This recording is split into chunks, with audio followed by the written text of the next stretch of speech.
These are the interviews from Chat City on Preston FM. Don't forget, our show is live weekdays from 10 till noon. Tune in and become part of our family.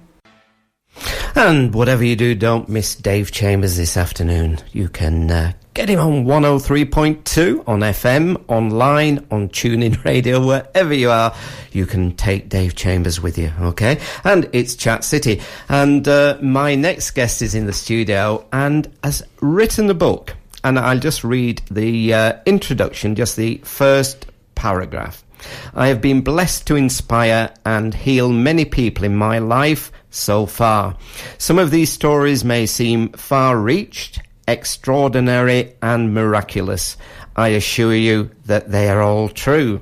And that's my first guest, who is Mary Curtis. And the one thing that took me straight to this book on beginning to read was Khalil Gibran. I just love the works of, if I pronounced it correct, Khalil Gibran, who said, "The soul walks not upon a line, neither does it grow like a reed. The soul unfolds itself like a lotus of countless petals." There you are. So, very good morning to you, Good Mary. morning. Lovely to meet you. Thank you. And we know, don't we, and I'm sure nobody knows more than you do, I'm sure somebody does. that we will have listeners to this interview who are, by nature, skeptics. Absolutely. So we can talk a little about that a little later. But, Mary, I have been reading your book. I'm only a few chapters into it, so I'm looking forward to what is to come yet. Mm-hmm. But for our listeners who haven't read the book yet, how did all this begin? I mean, take us back to childhood and your formative years, and the first time that maybe you yourself or someone within the family thought that there's something different here. Oh, that's a huge question. I've always been psychic. I've always seen auras, which is the energy field, because obviously the physical body is only made of energy, light and sound.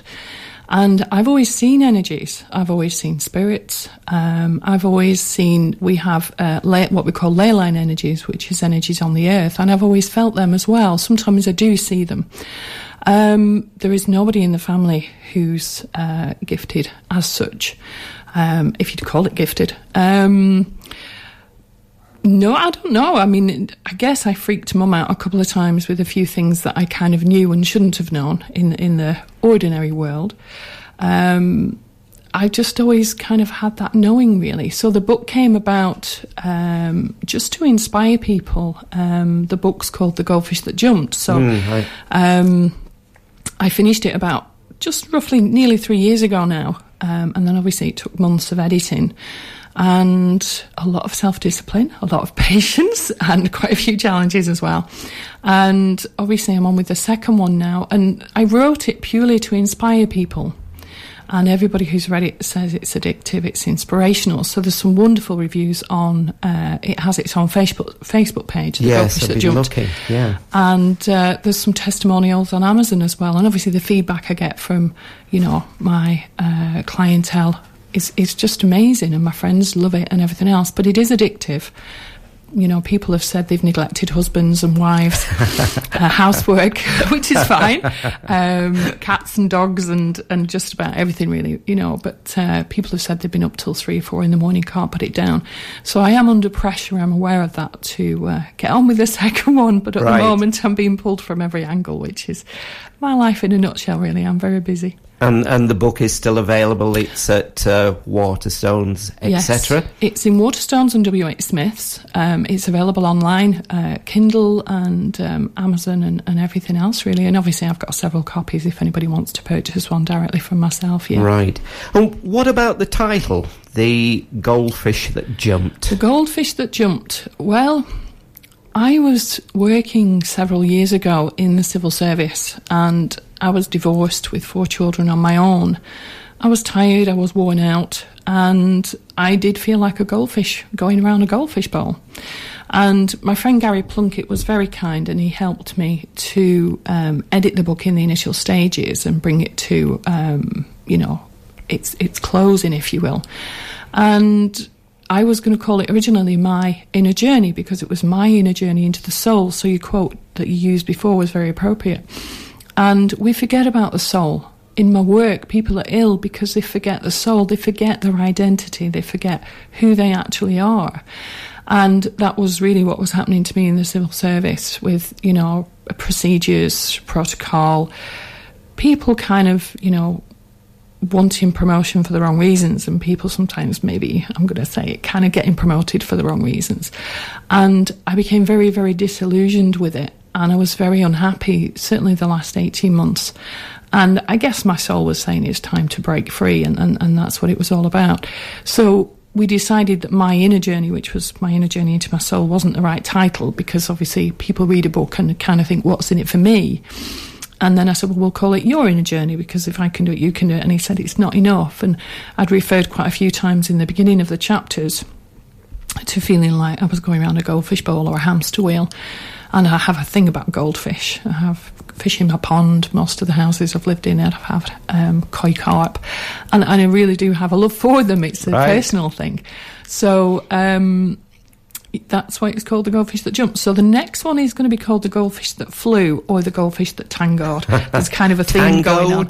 Tangoed, yeah. Tangoed. So I'm not quite sure yet. I'm a work in progress on that one. If you know, people want to let me know their views, that would be great, because obviously life is really beginning to expand now, because I am embracing my soul, and I couldn't sit on it any longer. I was being squished, and it was a very uncomfortable place to be. I was very unhappy, and I wanted to spend more time with my children and obviously have time to myself, which I didn't have, and I wasn't nurturing myself in any way, shape or form, which is obviously why I ended up ill.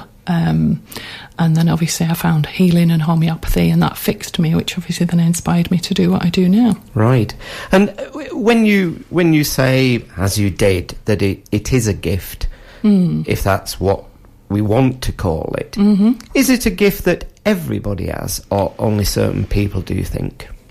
Oh, that's $1 million question too. Well, it's quite funny, because I've got clients from all over the world, and a lot of the time in the eastern places like New Zealand, you know, auras and chakras is normal to them. If you think of the ancient cultures, the Aborigines, the Native American Indians, I wouldn't be classed as anything different. Our culture kind of suppresses the natural intuition. We all have intuition. You know, I'm just maybe exceptional with it, you know. People can run, people can walk, but I'm not an Olympic runner. I might be a good swimmer, but I'm not an Olympic swimmer. You know, they might be able to reach record heights that Mr. Joe Soap or Mr. Joe Public can't do. Does that make me a weirdo? I don't know. I am what I am. You know, who wants to be normal anyway? I can teach people to see energy fields, but it is going back to that basic trust. And because in a lot of ways our society conditions children to ignore the trust. And, you know, a lot of people, I mean, I was brought up Catholic, and I remember from being a very small child that when the priest was saying something out of the Bible and then interpreting it, I used to think that's wrong. That's just not what it's about. And, you know, I used to look at priests, and their energy fields were quite dark colours. Not all of them, but most of them. And that used to frighten me as a child. And somebody who is in a position of power and trust, to me, should have a very light, bright energy field. So even if people don't see energy fields, we can all relate to someone who is kind of a pleasure to be around, and someone who is obviously maybe depressed or quite restrictive or quite inflexible in their kind of openness, really. But they're not warm to be around, you know what I mean? Yes. And obviously, as a healer, you have a choice to talk the talk. Oh, I'm a healer, you know, that makes it fab. Oh, yeah. No, it doesn't. You've got to walk the walk as well.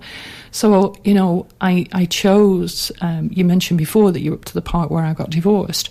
I had a choice when I did healing, because I began to understand forgiveness. I began to understand and work through my own anger, my issues from childhood, teenage years. We all have anger issues. The thing is, in the British culture, it's, oh, darling, we don't deal with that. It's too British, you know, put it under the carpet. Well, hang on a minute. The amount of people who suffer from suppression and repression, And that anger will manifest itself in the body. And if you look at body wisdom or the body-mind link, everything that the body produces is a symptom of something else that's going on in life. So obviously, you know, I'm usually very, very well. I've had a cold in 2.5 years. Well, nearly 3 years now. That's it. I used to be ill all the time. I used to have eczema, migraines, digestive issues, you name it. And would I change my life? No, but there's been challenges. I'm not going to dress it up, because as you take personal responsibility, and I guess that's what healing is, you begin to become aware of your personal responsibility as well. So how do you respond in given situations? And of course, you know, the goldfish that jumped, if we always do what we always did, it's no surprise that we're always going to get what we always got. So until we make the decision that there's a need to change, and kind of make that commitment to ourselves as well, and it does take courage. And I have used up a lot of courage over the years.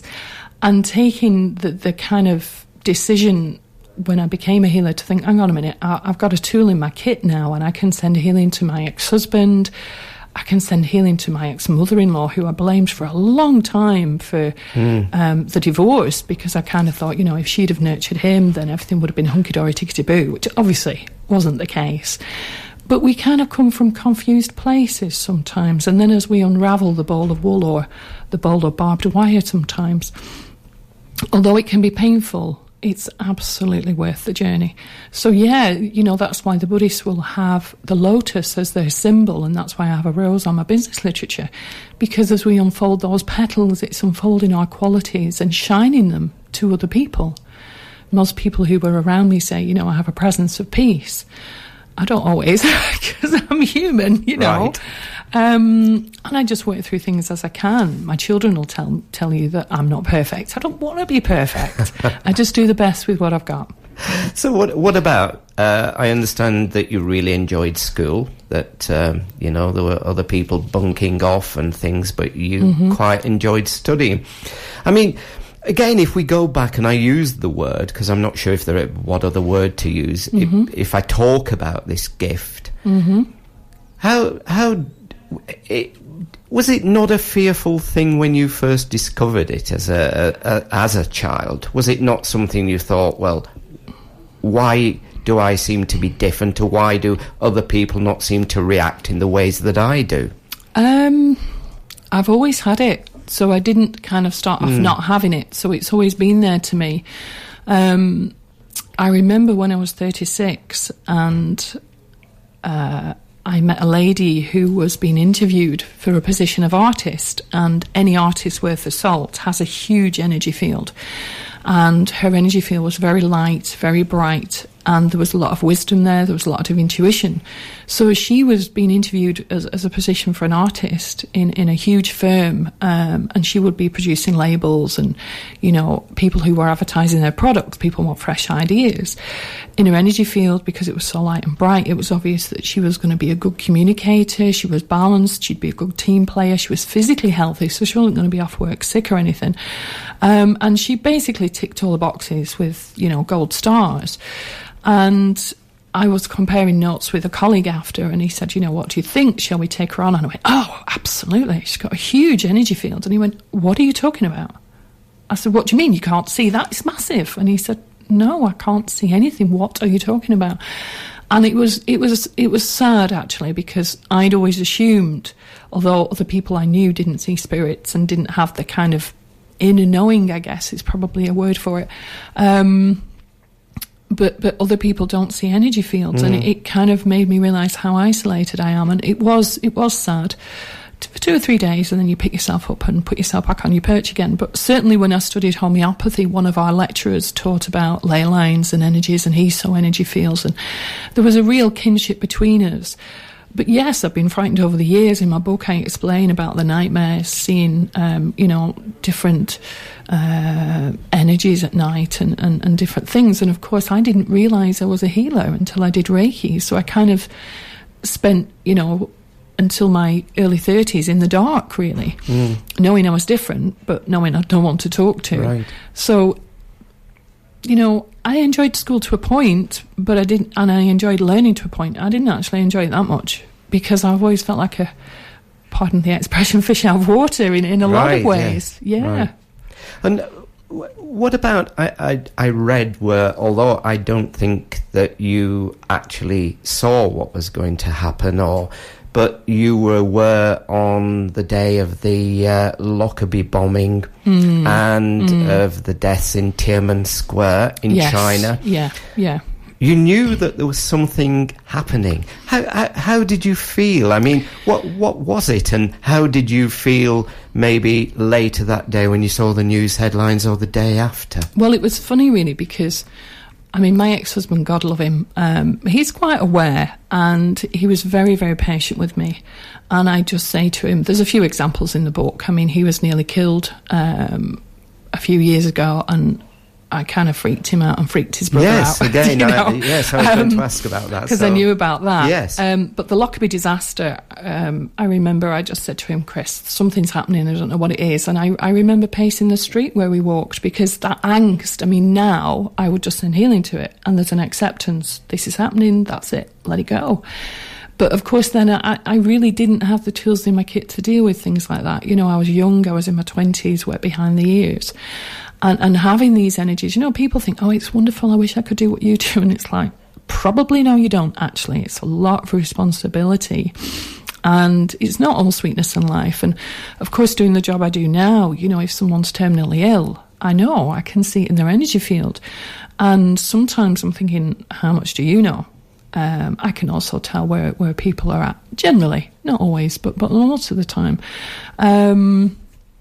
So, you know, the Tiananmen Square, that was quite bizarre, because it happened on my birthday, and Chris and I had gone out. We'd gone away for the week, and we didn't have a television in the apartment where we were staying. And for the whole day, I felt so uncomfortable and really sad and very kind of weighted, like a heavy energy. And I remember in the evening, or the following day, actually, I think it was, somebody had a newspaper. And I just looked on the front page, and I looked at Chris and he looked at me, and I remember actually crying, and I said, well, at least I know what it is now, because for me, I don't know if it's my family. Sorry, can you explain what you mean there? Well, if I get a bad feeling, I can't fine-tune it. Is it one of my family? And I've got 4 children who I love dearly and 4 granddaughters who I absolutely adore. Right. And, you know, when you get those feelings, it's like, ooh, but the only thing we can ever be sure of in life is death and change. And they're all going to happen. And sometimes there's just that level of acceptance that has to be. But nobody said it's easy. Right. Well, time and radio means that I've got to then move away from school and early years to, what are you doing now? So, healing, and you've got a TV show coming out quite soon. Yes, I've got a television show coming out. I've got 2 slots a week on the UMAR channel, which is Sky 828, which I'm quite nervous about, really. That has just taken weeks of planning and, you know, sleepless nights. I mean, I'm a lot better than I was. I did resolve to get some calms from the health food job. But the channel is all about non-Orthodox Muslims, and not necessarily religious, but spiritual awareness and obviously local awareness and all sorts of things like that.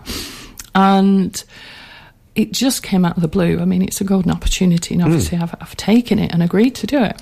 But it's about raising awareness of holistic practices, because holistic means whole. And obviously I've had lots of miracles with the healing work and everything else. I work as a homeopath, hypnotherapist, life coach, and many, many, many other things.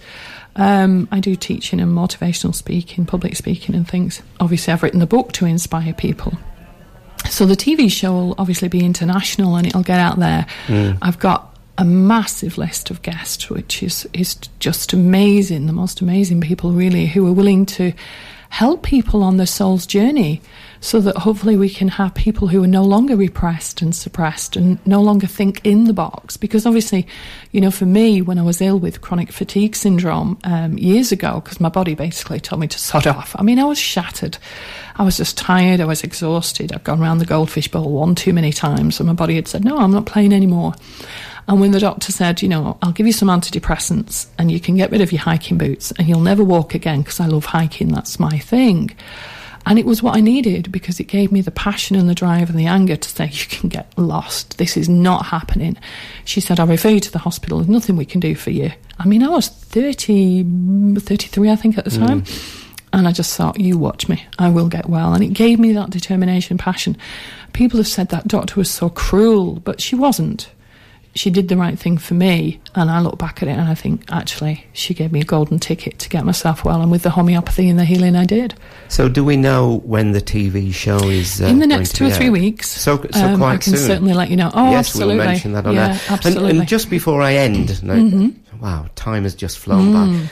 Just before we end, tell us a little about the healing that you do. The healing, well, the body is only made of light and sound and energy. So we have energy vortexes called chakras. Chakra is a Sanskrit word for spinning wheels. Now, if you think about emotions like love and joy and happiness and bliss, they're very light energies. We all know what it's like when someone's in love. They're just, they're happy, they're singing, they're dancing in the kitchen, la la la. And there seems to be a radiance from them. When we're sad, when we're depressed, when we're upset, there's a heaviness, there's a weight of emotions there. So those emotions like grief, sadness, bereavement, jealousy, possessiveness, any of those are heavy. And if you think about spinning energies on the body, spinning wheels of energy, those emotions will weight them down. So just like cogs in a wheel, they're no longer in sync with one another. So the ideal with healing is to, get rid of the negativity from them. But obviously, some people are negative all the time, and there's nothing nice that comes out of the mouth. So to look at, some of your listeners will have heard of the book The Secret, or otherwise known as Law of Attraction, but everybody knows about Einstein. So Einstein said E equals MC squared. E is energy, MC squared is what we manifest. So if you think Mondays are always rubbish, guess what you're going to manifest? And I'd lived in a world of kind of, stress, working full-time with 4 children to care for. I was doing my house up. I hadn't dealt with the pain of the divorce. I hadn't dealt with, any of my issues. And I was a walking disaster, if I'm honest. I was really an accident waiting to happen. So it was no wonder I was ill. But when I looked at the illness, and certainly when I had the homeopathic consultation, and Sil was asking me about relationships and childhood and everything else, and looking at myself for a good hour, an hour and a half, and I'm trawling through everything, and I suddenly went, it's not much wonder I'm ill, really, is it? And I just started to cry, and that was the unhooking, really, of all of the past conditioned behaviours, and beginning to look at myself, and a journey of self-awareness began, and I wouldn't change it for the world. Right. Well, can I thank you for coming in this morning? There's many other things I would like to talk about and ask you about, but sadly time has gone. The book is The Goldfish That Jumped by Mary Curtis, available at Waterstones and We Said and other outlets. And Mary, if people want to make contact with you or find out more, where's the best place to go? They can ring me. Obviously, my website is journeyintoyoursoul.com. The show will be called Living a Dynamic Life, so the website's underway. It may well be completed. I'm in the studio this afternoon, so I'll find out. So that's Living a Dynamic Life. I'm available through Facebook. That's Mary Louise Curtis. On Twitter, it's Mary L. Curtis. So people will find me if they're meant to. Okay. Well, can I thank you for coming in this morning. I didn't even have time to round up the interview talking about skeptics and people who will be listening to us right now. Thank you. Maybe that's for another programme. But wonderful. Mary, thank you very much. Thank you. Thank you. Cheers.